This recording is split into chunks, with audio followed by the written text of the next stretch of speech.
Alam mo ba, maraming tao ang akala ang pagiging mananampalataya ay tungkol lang sa pag-iwas sa mali.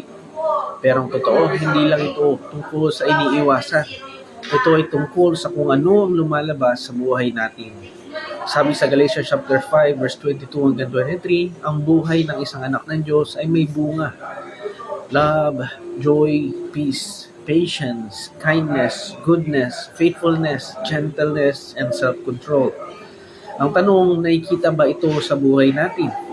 Kasi hindi sapat na sabihin natin, anak ako ng Diyos. Dapat may ebidensya. Kapag anak ka ng Diyos, marunong ka magmahal kahit mahirap. May kagalakan ka kahit may problema. May kapayapahan kahit magulo ang paligid. Hindi ka madaling magalit. Marunong ka maghintay at may kontrol ka sa sarili mo. Pero tandaan mo, hindi ito pinipilit.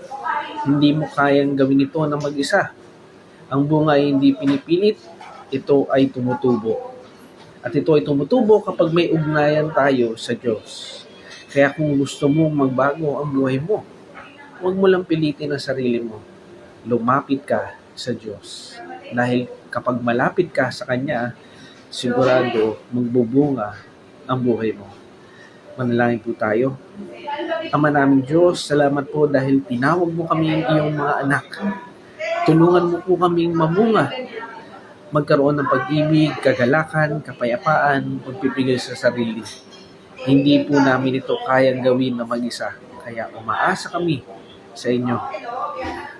Palapitin mo kami sa inyo araw-araw upang ang aming buhay ay maging buhay na patotoo ng inyo pong kabutihan. Ito po ang aming samot dalangin sa inyong banal na pangalan. Amen.